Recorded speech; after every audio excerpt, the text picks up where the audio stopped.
dumb, cool, and weird podcast. All right, Weston Nick here, and we're going to be talking about the 90s. Were the 90s as cool as everybody thought they were? What do you think, Nick? I didn't get to live through most of the 90s. What I got to experience, though, was the music growing up. Yeah. Well, I was born in 89, so I was pretty much a child of the 90s. So I'll probably, honestly, have rose-tinted glasses when I'm talking about the 90s because it's my childhood, you know. Yeah. I mean, I was born in 89, and I was 5 years old and, like, around 94. So I was pretty, you know, you're not really conscious before the age of, like, 4, really. You know, can't even locate your dick, you know, when you're a little 4-year-old kid. But you don't even have balls. Yeah, you don't have balls. They're sunk inside of you. So I really count my memories from like 94 to 2000 as like my memories of the 90s. So, but that was a pretty good time in the mid 90s because there was a lot of really interesting music, and that was the Clinton era, you know. I was still living in Canada around that time, so I can't remember what jerk-off was prime minister. Oh, gotcha. You know, it's funny. I remember the Monica Lewinsky scandal back when I was a kid. My dad was watching it, and I just didn't understand what was going on half the time about it. But I just remember my dad being like, "That son of a bitch, look what he did." And I was just like, what are they talking about? And I remember my grandfather being like, I shook that man's hand, and he's like rubbing his hand. Those damn Clintons in their dirty hands, touching them, those interns. Yeah, pretty much. Honestly, though, I think what was a really big moment in the 90s that I really remember is I saw Independence Day in theaters, and that was a pretty big movie because I'd never seen anything like that, and most people around that time period hadn't seen a movie like that because the visual effects were amazing because that movie came off the coattails of Jurassic Park. Jurassic Park had some really amazing effects back in 93, 92 when it came out. Yeah, a few years down the road, I remember Jurassic Park, and that was an amazing movie that still holds up today. Yeah, it was. I remember watching it when I was a kid. It honestly scared the shit out of me because of that scene where they go and it's in the rain and the T-Rex tries to break into the car and tries to eat those two kids. I was just like, shit. What I love knowing is that those kids had pure fear because the animatronics broke. Like, it was only supposed to, like, knock down the glass, apparently, but it actually broke in and got on top of those kids and scared the shit out of them. For real. So I didn't know that. No, dude, it's, like, that was pure childhood terror. Those kids are scarred for life. Yeah, well, Jurassic Park was one of those movies. I didn't see it in theaters, but I saw it, like, right after it came out when I was, like, about 4 or 5 years old. And I remember when they announced, I remember when I was watching Independence Day in theaters, they were like, oh, well, here comes Jurassic Park 2. And I was like, really? And that was one of the previews I saw, and it was like coming next summer, and it was going to be, came out in 97. So it was pretty entertaining knowing that was coming. And I remember watching that movie, and I remember being like, okay, well, where's all the other actors? I see the one actor, Jeff Goldblum. Where are the rest of them? But like in the book, though, I don't think those other actors are in there or those other characters in there. I think it was just Jeff Goldblum's character for the most part. I think the whole point with Jeff Goldblum's character was actually so ridiculously right about the whole process of cloning dinosaurs becoming a bad idea and him actually going against it. Well, what's really funny about Jurassic Park, the whole Jurassic Park series with Jeff Goldblum is he was sexy Jeff Goldblum in Jurassic Park 1 because he was sitting on the table. Yep. And they happen to just have his shirt open, showing his, like, washboard abs and his, like, really nice fucking chest. And he's just sitting there, and they have, like, water just dripping down his face. And he's just like, we gotta get out of here. It's just like... We have to get out of here. Yeah, exactly. So, and then I remember when they stuck him in the back of the car or the back of the Jeep, and you just see that little part where you hear the, and it's like the little like water like kind of because the T-Rex is coming, and he's sitting there in the back, and his shirt's still like that, like just like wide open. And he's just like, he's just like sitting there, and I forget what he said. It was something stupid because like his character had some of the weirdest dialogue in that movie. You know, like that. Remember that one scene in the movie when he walks up to the pile of shit and he just goes, "Whoa, that's a big pile of shit." It's just like, I don't think they actually gave him lines. I'm fairly certain they were just like, "Hey Jeff, just do whatever feels natural for you. yeah, You're a scientist. You're sexy. Roll with it." yeah, yeah. I remember that. I don't know. He. It's funny because like he was such a weird guy in the first movie, and then his character was like completely different in the second movie. Did you notice that?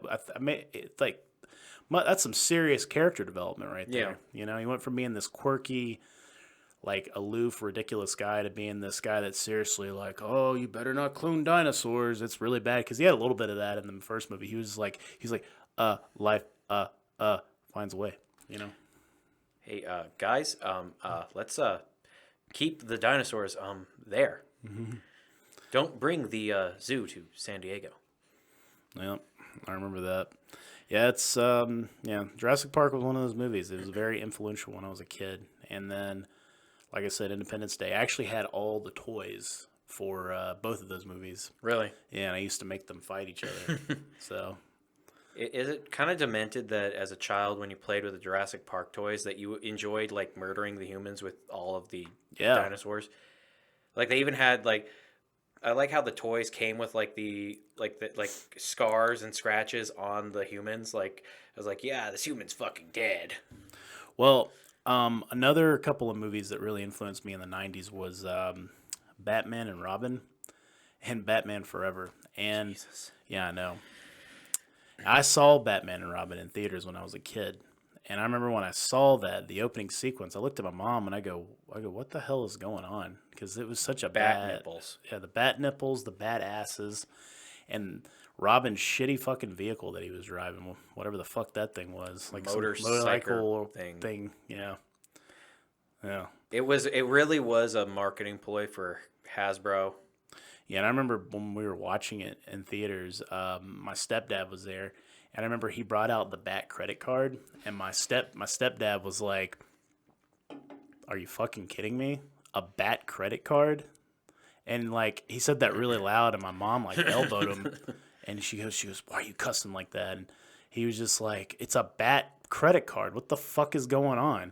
And another guy goes, "Yeah, that's fucking stupid." You know that there was some other dad who was like, "All right, it's Batman and Robin. But we're seeing the other ones. This shouldn't be that bad, right?" I mean, oh, it's terrible. And then like watching Joel Schumacher's Batman movies, you could clearly tell that he was just trying to sell more toys. Well, it's weird. It's almost like he was like, "Oh, Tim Burton made those two really dark Batman movies.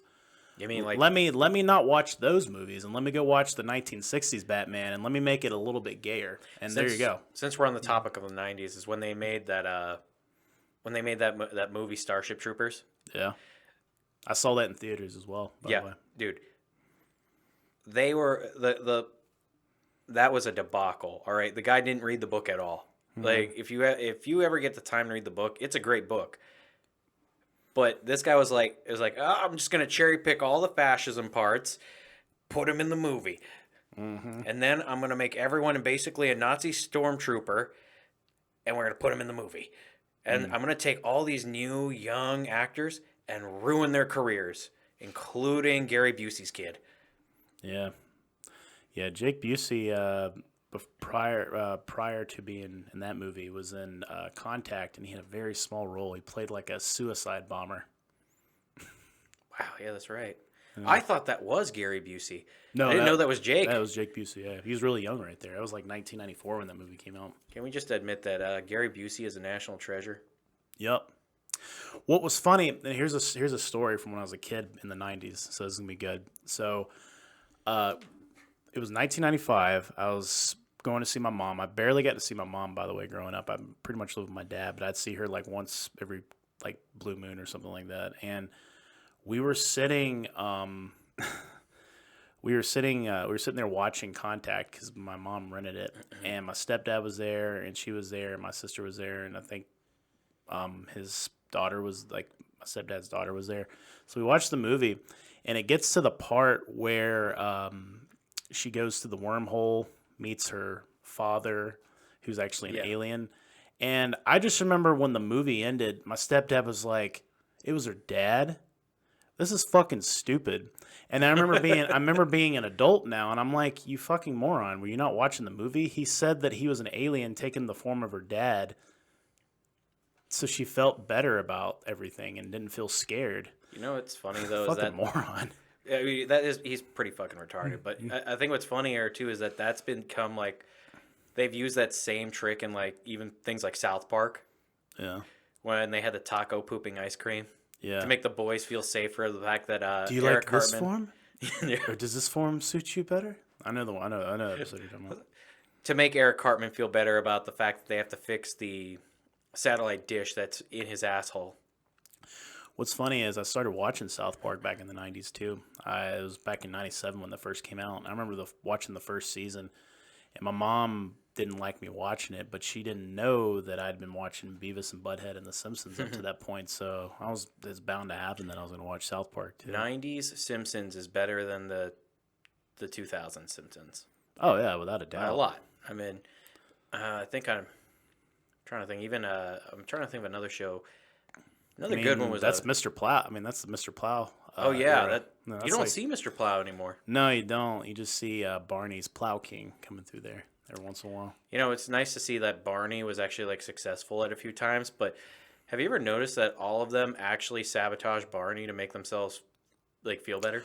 Well, the thing was, there was an episode where they did a flashback with Barney, and Barney was actually really smart at one time. He was a high school athlete. He was very straight edge. And Homer, like, he was like a senior. Gave him beer. Yeah, it was a senior year, and he's like, hey, Barney, you want a drink? And he goes, I've never had alcohol before, Homer. What is it? What I is have it? an exam tomorrow. We have an exam tomorrow. And he goes, quit being an idiot and drink it. And he drank it, and he goes, Mom, Barney. He just like automatically turns into that character. It's like, damn, dude, it only took just a little bit of alcohol to fuck him up. And not only that, but there's like moments throughout The Simpsons where he gets clean, and then Moe sabotages him, or like everybody else starts sabotaging him because they feel shitty about their own lives. Moe's a piece of shit. Moe has like sabotaged Homer and Barney before. Have you ever seen the episode where Moe kills himself, but Death is like out of commission because God. Homer becomes the new Death for a while. And I remember. So he hangs himself. I do remember that episode. It's like, oh yeah, just leave the pizza over there. I didn't leave you a tip. He's like, maybe you should go kill yourself. He's like, yep, that's why I'm here. I'm just hanging. He's like, man, I really wish I put the TV on at least. Well, like you said, like the first 10 seasons of The Simpsons was like the best, and honestly, it probably should have went off the air then, because after the 10th season, that's when they started doing Futurama. And they could have actually like quit doing The Simpsons and focused on Futurama. The only reason we got like a really good Futurama, like actually got an ending to it was because, Comedy Central picked it up, Yeah. So. And I mean, it gets tiring after a while. Yeah, and I think that show ended on a good note, but, Simpsons has been running since 1989. The Simpsons, fun fact for you and the Demon, The Simpsons is the same age as me, by the way. Oh, wow. Yeah. Yep, 32 years old. Damn. 32 seasons. That's a long fucking time for a show to be running. Yeah. Long fucking time. Since we're going to talk about, great things from the 90s, before we deep dive right into probably a little bit of shit, let's talk about Beast Wars. Yeah, so, I mean, damn, dude, like... Terrible to watch now. Terrible to watch now, still holds but, up story-wise. Dude, like, I would come home every day, and it was like a fucking saga. You just couldn't wait to see the next show. It was kind of like how it was Dragon Ball Z. Oh, like, and the Dragon Ball and Dragon Ball Z that came out back in those days. Yeah, you were just like, you're like on the bus, and you're like, come on, Mr. Bus Driver, get me to the fucking house, because you're like you're ready to watch, Well, you see, you're always thinking, it's like, man, if I miss my Dragon Ball Z, I'm just gonna kill somebody over here. And then, lo and behold, Columbine happened. Yeah, and oh my God, here we go again. Were you gonna talk about Michael Moore again? No, but this could also segue into the fact that we got Marilyn Manson. Yeah, But all things aside, the music of the 90s Well, was very okay, good. so something really funny about Marilyn Manson. Back in 1991, there was this MTV thing they were doing, and Oh, yeah, I remember this. yeah, so there's this MTV thing they were doing, and they were basically talking to the crowd because they were about to have a show with some grunge bands, Yeah. and they go over and they start interviewing this guy, and Yes. this guy, Yes, he is demon. Yes, he is. what is it? What did the demon say? The demon, well, Satan likes to say the doctor. No, sorry, not doctor. I'm sorry, Mr. Satan. I screwed up your words. He said Michael Moore is a piece of shit. Oh yeah, of course. He just wanted us to remember that because of the 90s. Yeah, I mean, like that's how much he's a piece of shit. It's bleeding over into episode 5 from episode 4. Also, Satan's got a special place in his heart for him, so. Yeah, gotta love that. But anyway, like I was saying though, in this special, they were getting ready to do like this big grunge fest where they were gonna have like Alice in Chains and Nirvana and a bunch of people come on and play. And so they're going around interviewing people, and they go up to this guy who's wearing like he's Green, he's wearing like a flannel, like they were wearing back then with long hair, and he had like a soul patch. And they're like, dude, he just comes up and goes, I swear to God, I can't make this up. He goes, yeah, man, we got a band. My band's called Marilyn Manson, and we're a grunge band. I'm like, are you fucking kidding me? No, dude. It wasn't just Marilyn Manson. He was Marilyn Manson and the Spooky Kids back in that day. Really? That was the original name. It was Marilyn Manson and the Spooky Kids. Why were they trying to have a grunge band though? I didn't realize it was that they were trying to do. I didn't realize they were trying to do a grunge band. They were trying to be more of like a grunge experimental kind of grunge band. They didn't even want to have a drummer in the band for the longest time. Like their first few shows, their keyboardist didn't have a keyboard. Were they doing grunge because that's what was popular at the time? Yeah. That's why they were trying to do. That's why they were doing it, and they were taking like aspects of like Ozzy Osbourne, I guess it was a Kill Thrill Cult, and like what's the other guy? That famous bastard, Alice Cooper. But he looked so normal. He looked like he looked like he could be in Pearl Jam. That's what he looked like. Well, I mean, you have to think he was also going off of like the fashion of the 90s, but then he was like, hey, what if we mix the names of serial killers with the names of hookers? Well, famous hookers like Marilyn Monroe. Yeah. I mean, all she is a famous hooker. Let's not pretend that she was like somebody else. She had sex with the president. Yeah. All right. Now, that's not uncommon, especially in the 90s. Yeah, that's a good point. I mean, hey, we just had a president who was grabbing shit tons of pussies. Oh, yeah, the Beastie Boys. Yeah, they were originally a punk band. Thank you, Demon. That's pretty interesting. Oh, yeah, that is actually pretty interesting. But they went with their new thing pretty well. Well, what? So... Wasn't much. I didn't listen to the Beastie Boys that much until I got into college, and it was actually on the radio. So, fun fact, Katy Perry actually came out in 1999. And really? Yeah. I'm not even joking. She made her first album in like 2001, I think, but she started singing in 1999. That's like when she had a presence. But it was gospel music. So the gospel music failed. And because it failed, that's why when I was in high school in like 2005, 2006, it's almost like she reinvented herself as this girl that kisses other girls. And she kind of turned her back on the things that she was doing before. You know what I kind of like, though? But since we're on the topic of music, though, and we can go back. Yeah. There we go. The degeneracy of Marilyn Manson is transferred into my body. Yeah. How the Manson band was like a really sort of like grungy shock rock band that was kind of animated with Marilyn Manson and the Spooky Kids. But as they after they got their first like record deal, they were just kind of like, all right, let's drop this kind of animated kids look. Let's make this dark as fuck. And when you got the Antichrist Superstar, which is like I would definitely consider it more like the second album, because Smells Like Children, which is considered their second album, is just a bunch of like weird shit on the album. It's not really an album. They got a few songs and a bunch of weird shit. Wow. What's the demon say? I can't read. The demon's print is too small. You must read the demon for me.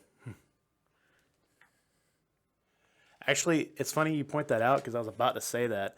Alanis Morissette. Oh, I'm gonna add what I was gonna say and what the demon was gonna say. Alanis Morissette sounded more like Belinda Carlisle from the '80s, oh, and then she changed her sound to sound more edgy.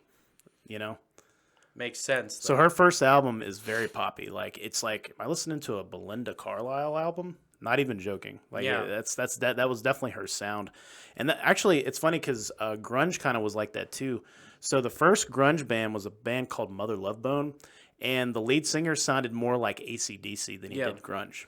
So like it's weird how like people are trying to find their sounds and they end Oh up yeah. being this first thing at first. They're like, oh well, let me piggyback off this really famous Yeah. sound and let's do something different with it. You know? I mean, Manson sounded so severely grungy, and his songs kind of felt like very childish compared to what he started playing later on. Like once I'm glad he found his sound in the Antichrist Superstar, just because it was right. Yeah. And then he had Mechanical Animals, which I still think today is one of his best albums. It was the more experimental stuff. It was like Nikki Six, not Nikki Six. It was more like a glam album, like a Ziggy Stardust, Well, you remember? So you remember the synth? David Bowie. So you remember synthwave music in the '80s? How Yeah. popular it was. So that music actually came from the '70s, late '70s, because basically like a lot of disco was using that synthwave or Yeah. like synthesizers, and that's kind of where they got the sound from. So it's kind of like how rock or just like music in general works. Like it's always they're always piggybacking off of like something else, and they kind of get an idea and then they kind of run with it, type of Yeah. thing. I mean, the keyboard, I felt like you could really, when you actually like get sort of that synthesized sound in a lot of music, like Rammstein especially. Mm-hmm. When Rammstein came out, that was fantastic. Because they came out in like, what, 96, 97? Mm-hmm. And Till Oh, Lindemann. shit! I remember when Du Hast came out. No, dude. This is the greatest thing, though. Mhm. All the bands, like in the past, had to rely on really shitty gimmicks and stuff. Like when they first started. Well, Rammstein's singer is actually was a pyrotechnician, Oh, so he was able to set up explosions and like all the effects, like really like sort of big theatrical effects that you get in big shows, in a small venue back when they were doing it mm. originally. So they've always had sort of a very big presence. Yeah. But I mean, I liked them. The only song I really remember from them is that one song, and that's because it was played like, let me tell you something, Nick. That song was played so much. Oh, yeah. In '97 that like I think like half the time that's what I heard on the radio. You know. I mean, most of the stuff I heard on the radio when I was a kid, when I was like 4 or 5, was mostly grunge music. Yeah. Like Alice in Chains, Stone Temple Pilots, a lot of. Wu-Tang Clan. Well, yeah, I mean there was Wu-Tang Clan. I mean there's a lot of there's a lot of '90s like hip hop rap that was playing a lot, like West Coast stuff and a lot of the East Coast shit. And then Yeah. Red Hot Chili Peppers was really popular. A lot of that '90s like indie rock. Like one of my favorite bands from that time period is Counting Crows. Love them. I used to listen to the shit out of them when I was a kid. I liked Blind Melon.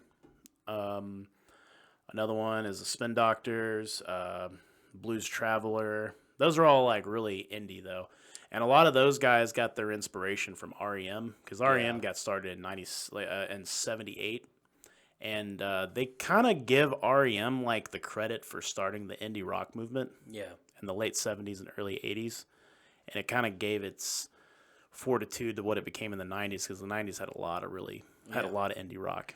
90s had some bad bands, but then there was like the ones that got to stick around really influenced the music we have today. Yeah. I mean, I'm kind of glad we got to keep bands like Korn. Mm-hmm. Like, because I mean, when they first started off, a lot of people were very unsure about where that was going to go. Yeah, And I remember you told me you like Korn a good bit. Yeah, Right? and I think that what I love about their music is it really got darker. But analyzing the characters in that band and how they were dealing with like addiction and like abuse earlier on in their life, which kind of translates into their music, made the music a lot deeper in a way that it didn't feel like it wasn't gimmicky. It was actually kind of having people really have a call for help rather than a lot of the stuff in the 90s where it was like, I'm just kind of edgy because, I want people to like me. I really just think about killing myself. Shut up, Kurt Cobain. Your wife's gonna do that. Oh my god. So you've seen that documentary then? No, I got the reason I started like thinking about the Courtney Love killed Kurt Cobain was because one of the guys, there was a singer out in that area from a band called The Mentors, which was three guys wearing executioner hoods, and the drummer, who is also the vocalist, his name is El Duce. He used to play the drums with dildos as a gimmick. Wow. Yeah. I mean, not a very popular band. It's kind of like G.G. Allen, just very underground bullshit that, if you knew, you knew. If we're going to talk about some underground bullshit that became really popular, we got to talk about the Blue Man Group. Yeah, they're a Vegas act now. Yeah, I know. But yeah, anyways, he goes, apparently El Duce is like drunk talking to the police about like, oh yeah, I was hired to kill Kurt Cobain for 20 grand.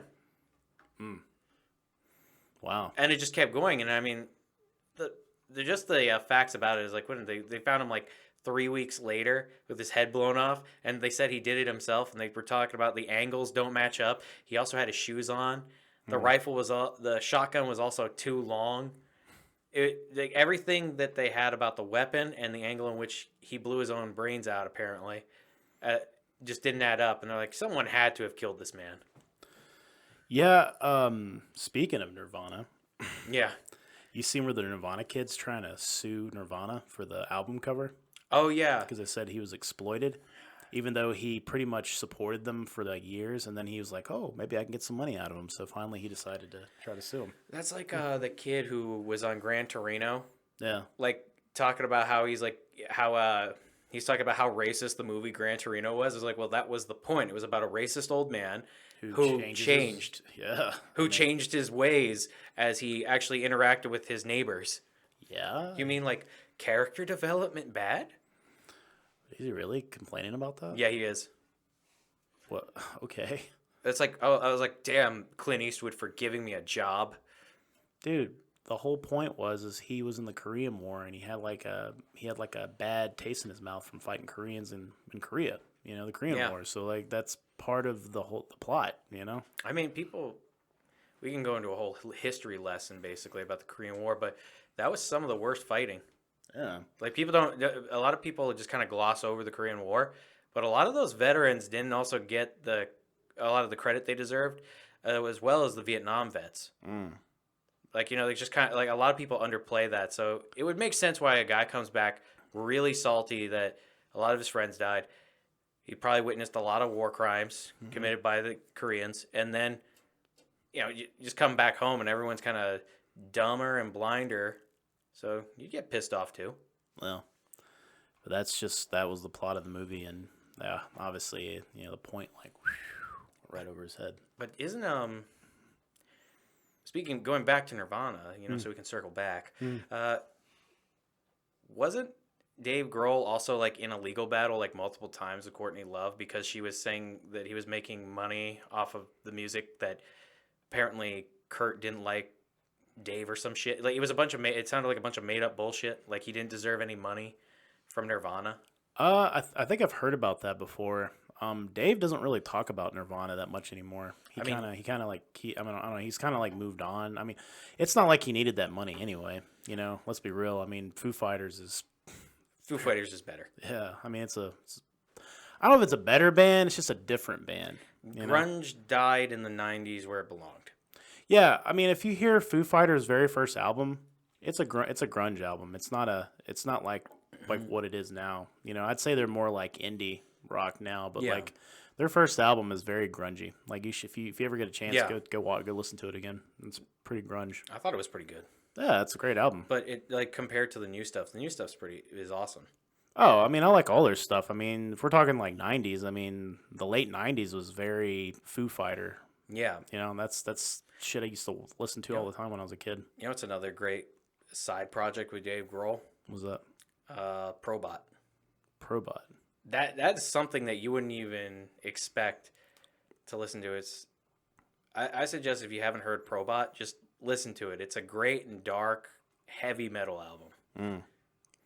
I mean, I got into Tool in the '90s too. My Oh. dad would play it sometimes, and Tool's great. There was they had like a couple, and that's when they got their start was in the early '90s, and had a couple albums all the way through the late '90s. So That they're very talented. I love the new album that they put out. Like, was it a couple of years ago? They put out a new yeah, album. it took them like 15 years to put it out. Yeah. What is it? Silverchair was one of the best bands that should have been much bigger than they were. Yeah, Demons Having Ideas Again. My favorite album from there is Frog Stomp. So it's good. It's a good. Never album. heard of this band. Silverchair. You never heard of Silverchair? Nope. Yeah, it's really good. All right, I got to check it out. I mean, you haven't heard about Probot. I haven't heard about Silverchair. So Silverchair is it's pretty much a grunge band, but like I guess they would consider them more post grunge, I guess, because they're so basically what post grunge was they had a similar like riff to like grunge, but the voices were a little bit softer. Like I can't even, 15-year-old Australian guys. So it's like it's Australians grunge. So yeah. But basically, just to kind of like give you a little insight of what the difference in grunge and post grunge, because this is a '90s thing. They considered like the first successful post grunge band to be Creed, out of all bands. So yeah, Creed. Creed. All right. Yeah.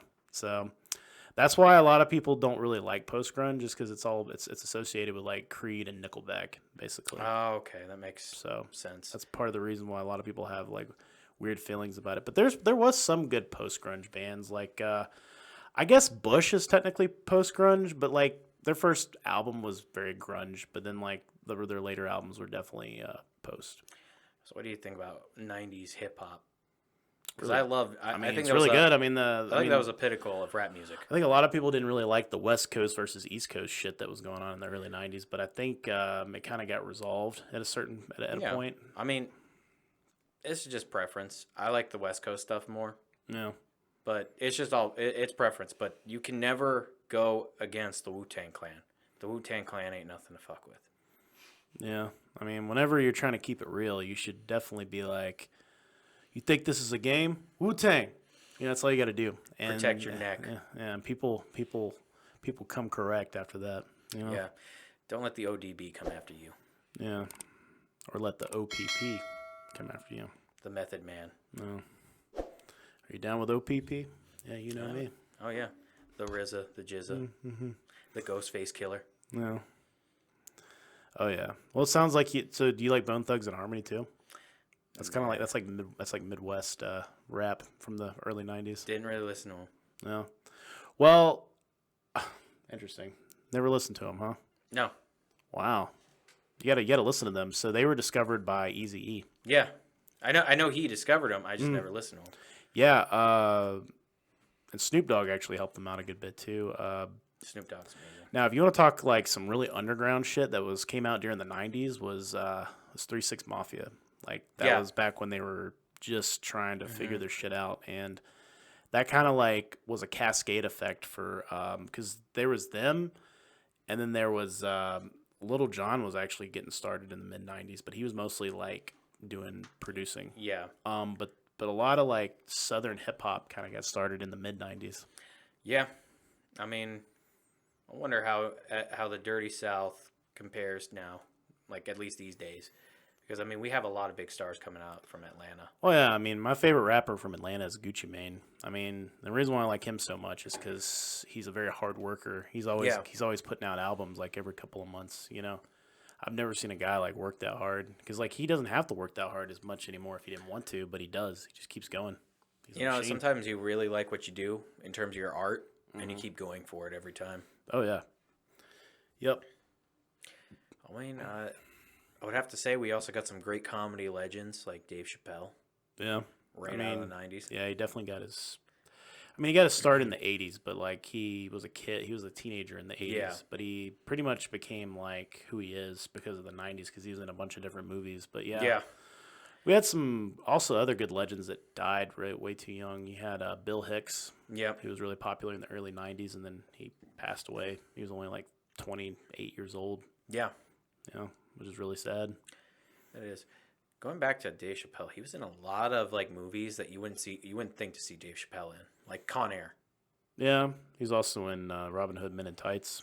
Yeah, he was really that guy who was just like, I really need a job. Please help me. Yeah, well, he was very picky too. I mean, he said that he just wanted to do like. I mean, he was also in The Nutty Professor. He played the guy on stage that was making fun of Sherman. You know, he was supposed to be on what was it Home Improvement with Tim Allen. And what role?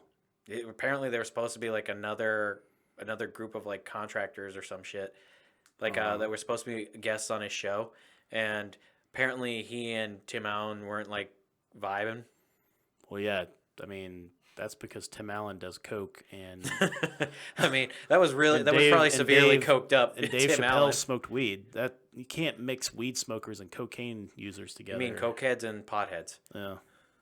It just I don't the know terminology of the kids these days. Yeah, well, I don't see that going too well because one would be hyper, the other one would be just like chilled out, you know.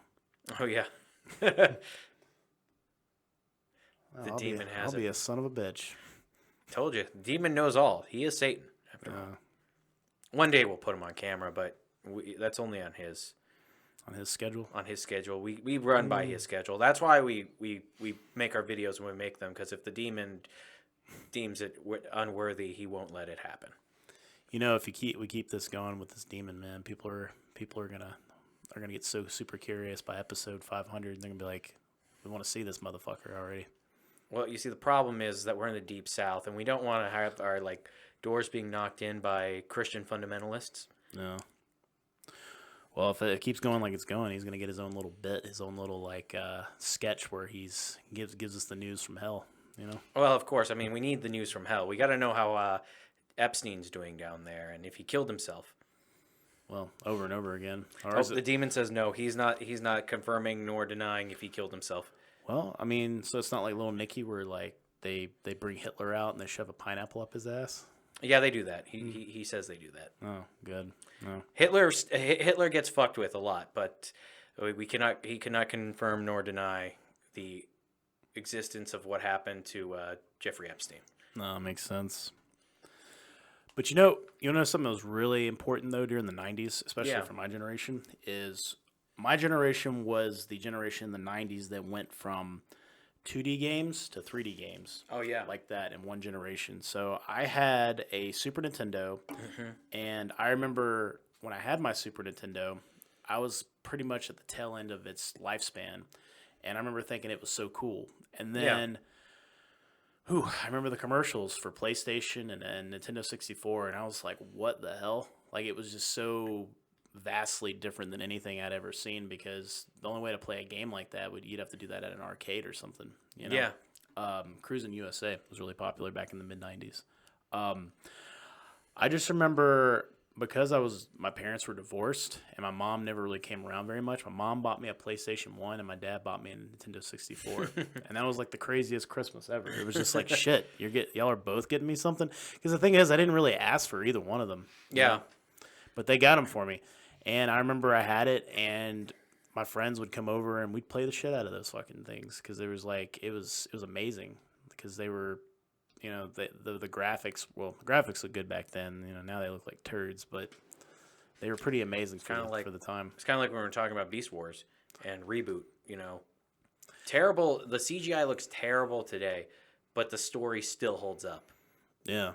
And that was another good one. It's like after Starship Troopers came out, they had a Roughnecks CGI show. That was really good. I would watch that every morning at like 7 in the morning before I'd go to school. See, I would watch Beast Wars in the morning, and then in the afternoons when I came home, I would get, and like in the evenings, I'd get to watch Roughnecks.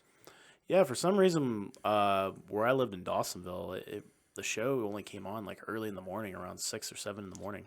Oh. And speaking of which, the Men in Black animated series. Oh, yeah, I remember that. When that was out, that was a good time. Yeah, that was a good show, too. And the Ghostbusters. Which one? God, there were so many of those animated shows with the Ghostbusters. Well, there was the one from '86 that came out, and it ran till '93, and then you had the Extreme Ghostbusters that came out in '97, and I think it only ran for 2 seasons. That was kind of creepy though for like a kid show. Yeah. Well, so what I really remember from the 90s was Fox Kids was really Yeah. popular. And we had the X-Men, we had Spider-Man, we had the Hulk. We God, also, those were all great shows. and honestly, you don't know what my favorite one was from the 90s was Silver Surfer. Yeah. It only ran for 2 seasons, but it was really good because they combined traditional animation with CGI animation, and the CGI looked really good in that show, by Yeah. the way. But I keep hoping that Marvel is going to do a Silver Surfer movie, but if they do one, it's got to be really depressing and sad because Yeah. that story is not a It's happy not a happy it's story. not a happy story at all. It's so depressing and it's really really sad because messed up. yeah, because Galactus kills a lot of people, you know, and Silver Yeah. Surfer has to watch him do that. It's like, I'm just the messenger. You're going to die. Yep. Yep, and actually, that was the first time I ever saw Thanos. By the way, was in Silver Surfer, the animated Really? series. Yeah, because Thanos and Silver Surfer were mortal enemies. So actually, in the comic books, Thanos and Silver Surfer are enemies. Like him being an enemy for like the Avengers is kind of like a new thing that most people. Yeah. So like, it's really really bizarre. Oh yeah, Gargoyles. Oh, and then since we're on the topic, Yep, Gargoyles. yeah, Gargoyles was a great show. That was a really dark show for Disney Well, Channel. that and the Batman animated series. Yeah, that was a good one. That too. was another good one. That was. Oh. God, you go watch those shows back to back. It's a great time. Yeah, that was it was. And do you remember when they changed the animation like later on in the 90s? It's almost it was completely different. Like it was a lot more like gothic looking Yeah. with the first, but then the second one it made it look a little bit more modern and cartoonish, and it kind of Yeah. threw me off when I was I think it was in the early 2000s when they started doing it like that. Yep, Ninja Turtles. So Ninja Turtles, the animated show came out in '87 and it ran all the way to '97. So it was Yeah. like a very solid run through the '90s. Yep. And and just to add to that, another really good show that kind of copied that was a show called Street Sharks. Oh God, Street Sharks. Sharks, yes. That's another odd one, but a good one. Yeah, so it seems like when like anthropomorphic like animals were popular after the Ninja Turtles, so we got bikers from Mars. Is that what Yeah. that's what they're called? And then they were anthropomorphic mice that came Yeah. from Mars, and then you had street sharks, were anthropomorphic sharks that fought crime. Then that giant green bastard who wasn't the Hulk, but he had like a fin on top of his head. He looked like a human Loch Ness monster. Are you talking about the Abomination? No, no, the guy he fought. no. There was like a show where there was a cop, but he was like an alien who had like this fucking like dorsal fin on his head. Bro, you got to be more specific. Dude, I have because let me tell you something, and the demon could probably back me up on this. In the '90s, there were so many failed, weird ass fucking Yeah. animated shows in the '90s. Oh, Earthworm Gym, yeah, that was a good one. Earthworm Gym is a classic. That's a really good video game too, by the way. Yeah. Yeah, Earthworm Jim was ridiculous. And then, you know what else was really popular in the '90s was Ernest. Like Oh, Ernest, yeah. Ernest goes to jail. Ernest went to camp. Ernest goes somewhere cheap. He just goes somewhere, you know. And He's dead.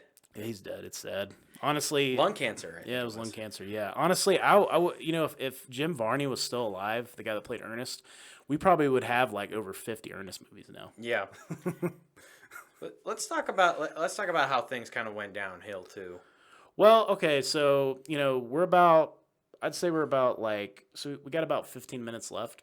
Yeah. So we've pretty much kind of talked about the '90s to the rose-colored glasses. You know, Yeah. we've talked about animated shows, the movies, the music, and even a little bit of the culture. You know, like toys were really cool back then. Yeah. You know, one thing I can say about growing up as a '90s kid Yeah. is we played outside a lot more, Yeah. and Video games were fun. Yeah, we basically stayed out All day. like, and then around 6 or 7, my dad would call us in to eat.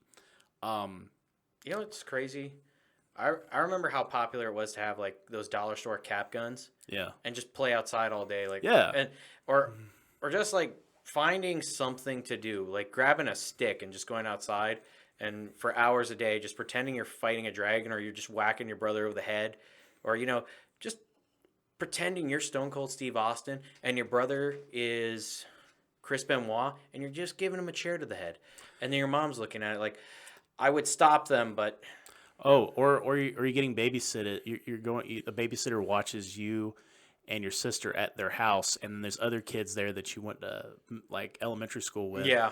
and you basically race tires down a hill, Yeah.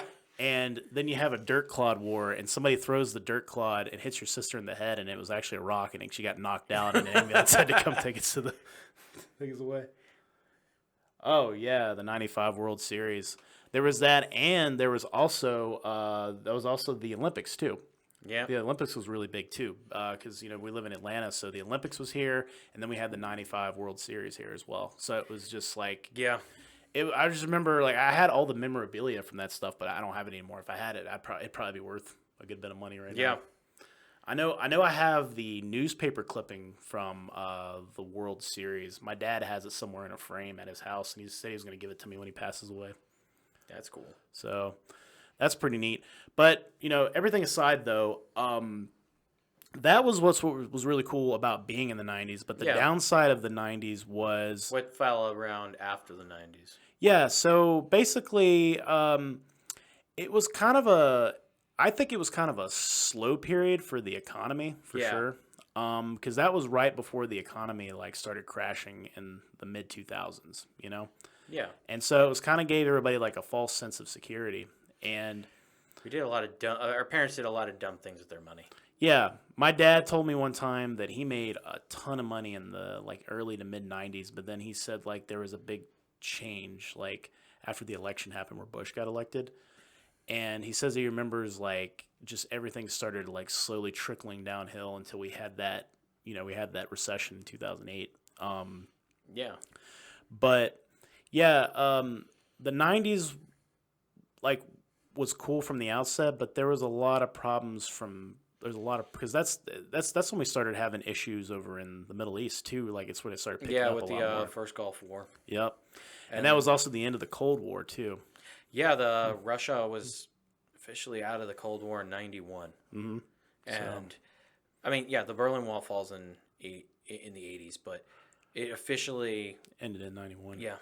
And then we had what happened in Serbia and Croatia and in Bosnia. Yep. God, like my mom actually had a friend who she grew up with that almost lost his foot to an IED when he was in Well, fucking Bosnia. I'll tell you this. One thing that was really bad about the '90s that a lot of people don't realize is that was when like childhood obesity started becoming like a real problem. And then they made that movie Heavyweights with Ben Stiller. Yes, with Ben We Stiller. cannot stop referencing this movie. I by the know way. because it was a good example of like childhood obesity. It was And fat acceptance.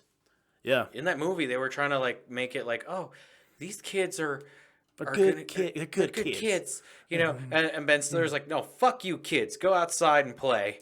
Yeah, go do something with your lives. And yeah, it was. I think the reason why the '90s were so bad with childhood obesity is the commercials were fucking crazy in the '90s for like food and shit. It Yeah. was like in your face. Oh, get the Dunkaroos, get the 3D Doritos. Get the fruit by the foot. Get the snack packs. All I Get can the. think of is Mad TV when they did the. Do you want your meal supersized? How about you fat ass it? Yeah. How about you fat ass it? This still isn't enough food. Well, you can double fat ass it. Oh wow, Y2K. Oh yeah, the '96 Olympic bomb. Yep, that was pretty Celine bad. Dion. Celine Dion's like doesn't look a day past dead. Yep. And Michael Moore. Oh, Michael Moore. He comes back. Yeah, he comes back again. Thanks, Steven. Dude, I do remember the Y2K scare though. That was like Oh, yeah. that kind of started in '96 and it was like really scary for like 4 years. I feel like the problem is if we had a Y2K scare, people would actually die today.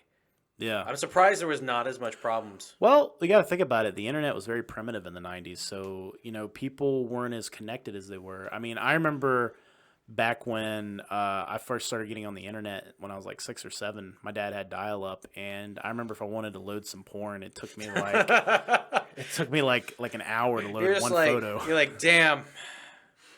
Yeah. Imagine kids Yeah. these days. Porn was only in the magazine, but if you wanted to watch it online, you had to wait like hours just Then to you see had to- just to see one photo. Dude, you had to go and pick up your Chicks with Dicks magazine, at the actual gas station and have that really long, weird look at the guy right in the eye, and he's just like, "So you like trannies? I see." Well, that's how my dad found out I had a foot fetish. By the way, was because I would get online and I would look that shit up. It was fucking funny. Oh, Napster. Oh, So the demon was telling me that like we need to reminisce about Napster a little bit. So Napster was great because you would open up Napster back in 96 or 97 and you would want to get the song you would want, but then it would take like a week to download one song because the internet was so fucking slow. don't turn the computer off. I'm trying to But for download people- Metallica. But people who don't know, Napster got sued in the late 90s and they ended up like bottoming out, and then we had this thing called LimeWire, BearShare, and To be fair, though, the Napster thing, I can understand the case of why Lars Ulrich went against Napster because they really were stealing their art.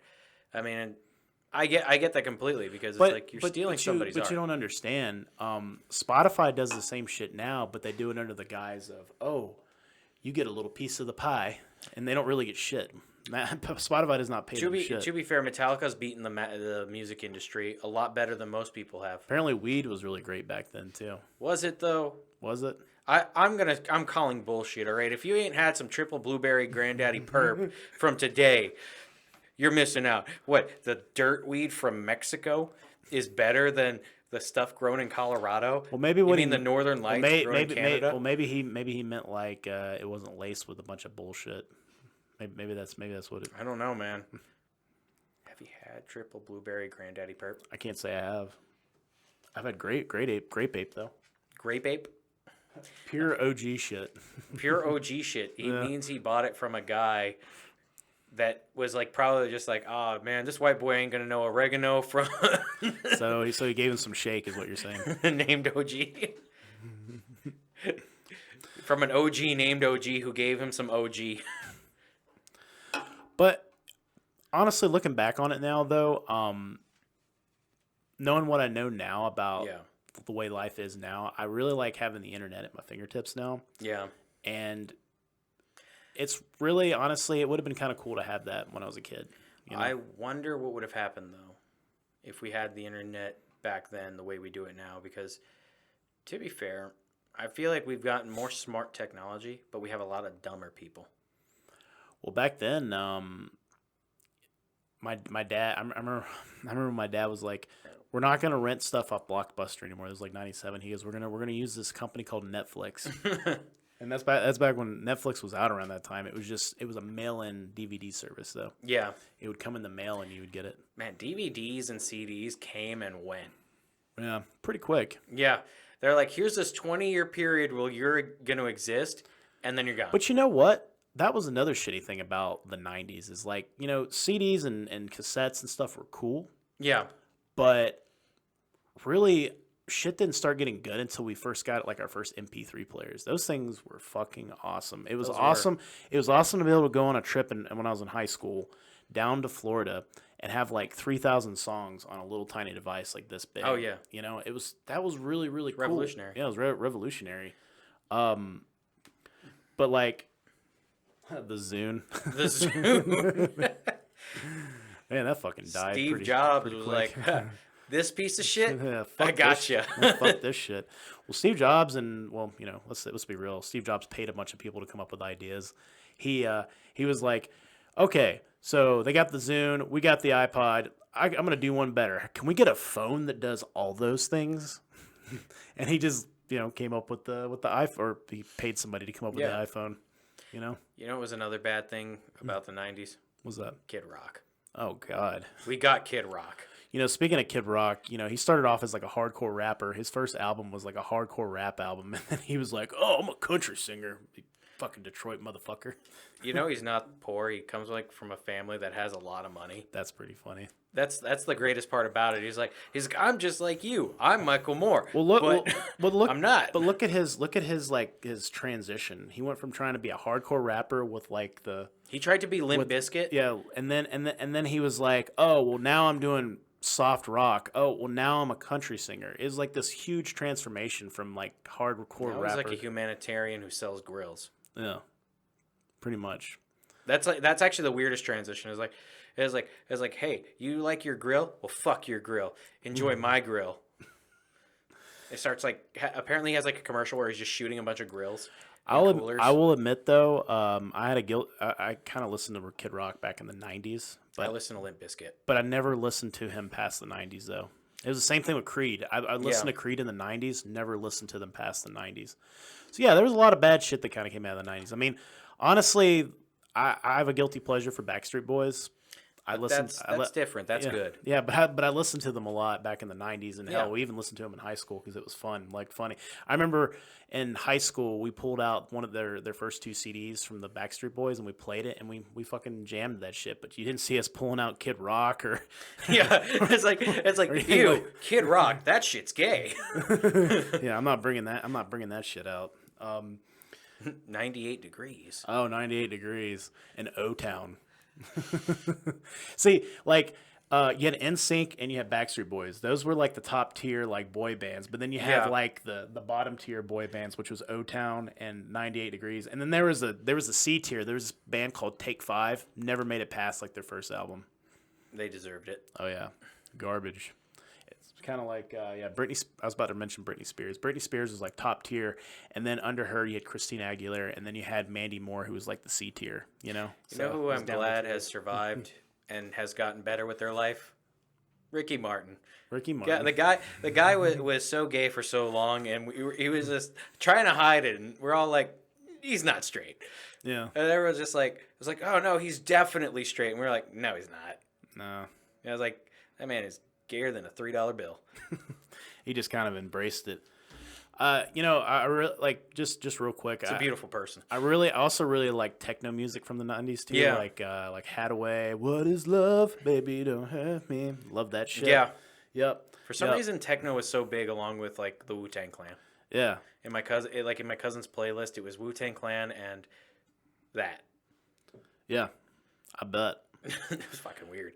But it was great. We're actually 4 minutes from the end right here of the podcast. Oh. So okay, so this is my conclusion, and we'll talk about your conclusion. Yeah. My conclusion is the '90s wasn't too bad, and I like in terms of like the entertainment aspect of it, and like the fun aspect of it, being outside, the toys, going out and having a good time. I think because I was a kid, I wasn't able to see like the political bullshit. Because I think that's what was really shitty about the '90s is like the politics just was terrible.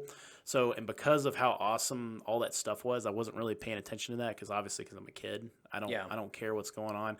Also, school was kind of shitty. Elementary school for me was not very fun. I didn't really enjoy it that much. Imagine being though in that sort of like middle ground bleak existence that you don't know that the world is good. Like, imagine you're a high schooler and you're just kind of getting ready for life, and then the 2000s hit, and you're just like, man, everything is shit now. Well, I think the defining moment, though, was when I was in 7th grade and 9/11 happened. Yeah. Because prior to that, I always viewed the United States as this, like, really perfect place where we had fun all the time. Yeah. And everything was peachy. But then I think, like, after that, it put everything into perspective because I saw that on TV, you know? I had moved here in, like, 2000 or, like, early 2001, somewhere around there. Mm-hmm. No, you know what? It's like late 2000. Moved from Canada down to North Carolina. Mm-hmm. And then 9/11 happened. And it just didn't, it doesn't make that much sense to you when you're like when you're in a 3rd grade classroom that your country's been attacked. Yeah. And in my opinion, that's really when the 90s ended, was 9/11. I think that's when reality struck us. Well, because take a look at the early 90s. Yeah. So they had a problem in the early 90s where the 80s didn't want to end. And yeah. there was like a weird transition period. It takes about like 4 years. Yeah. Us transitioning from the 90s to the 2000s, it was like, nah, like 9/11 happened, like, oh, this is the new reality. This is what life is like, and it kind of just changed everything. That's the first generation that was raised on pornography and video games to go to war. Yeah. Yeah. Rap music, pornography, and video games. Can't get a greater group of people to go and fight for your freedom. Yeah. Love there those you go. guys.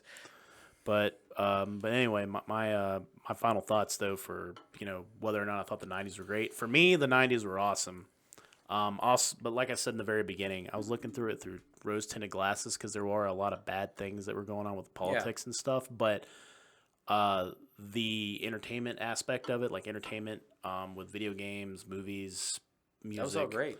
all great. I had a really fun time. I remember being able to run the neighborhood during Halloween time. I remember like Christmas and Thanksgiving always being fun. I remember having like some really good friends. So the 90s for me were a lot of fun. Like I said, I didn't like the politics, didn't really like elementary school that much. Felt like after 9/11 happened, though, the politics set in even when you were a kid. Yeah. Just, it didn't hit you that hard, but you knew that this was going to be one of those defining moments that changed your childhood forever, and it would change your adulthood. Yeah. I mean, I remember when kids stopped playing outside. Yeah. And it was kind of weird because, it just kind of happened. It felt like it happened overnight. Yeah, not to mention in the 90s, it felt like our neighborhood was really connected and we felt like a really tight-knit neighborhood. But it seemed like in the 2000s, it kind of changed where we weren't like so close anymore. You used to have like neighborhood block parties like it was nothing. And then It just kind of changed. Yeah. Everything just changed. But it's funny because I didn't get around to telling some of my stories, but that's completely fine. That we'll tell those at a different. We can do a part 2 of this. Yeah, I guess we could. But I don't think those stories would fill up the entire part 2, though. No, but we could also just say we segue into the early 2000s up to our life now because a lot has happened. I mean, the 90s are part of us. I mean, I could talk about middle school pretty easily. I could talk about because I got a lot of stories from middle school because that was a really weird time for me because that was when we were transitioning from the 90s to the 2000s. So we were kind of finding our what we were trying to figure out what the 2000s were going to be. But that was my 2 cents for the 90s. I think the 90s were awesome. Nick, what's your final thought? 90s in terms of culture was like the entertainment culture was great, but it was a decade where we didn't exactly know who we are. Or like the 80s knew that it was the 80s, 70s knew it sucked, the 60s knew it was gay, and the 50s knew it couldn't get laid. Yeah, so the 90s it was like I could get laid like the 80s, but I can't do cocaine like the 80s. Yeah. And I mean, let's put it this way: entertainment was great, still way too young to really observe it the way that I wish I could have. Like, it would have been cool to be a teenager growing up in the 90s, but at the same time, glad that things worked out the way they did because the 90s was a different time. Yeah. Like, it was a different time. It was a different time to be alive in. I mean, shoot, if you weren't doing something, you were nobody. Now you can be nobody doing nothing, and you can survive. Yep. And it was the last time you got like the really funny, crappy, like infomercials. Those were always great because growing up here in Georgia, we had the Wolfman, and Steve's Liquors somewhere else. The Crazy Bruce's Liquors. Crazy Bruce, yes. Crazy Bruce's Liquors, the liquor store just for you. But anyway, folks, I hope you guys will subscribe and share this, and please, for the love of God, please comment. We've been trying to get you guys to comment because the comments are the best thing for the algorithms, so people can can see our content.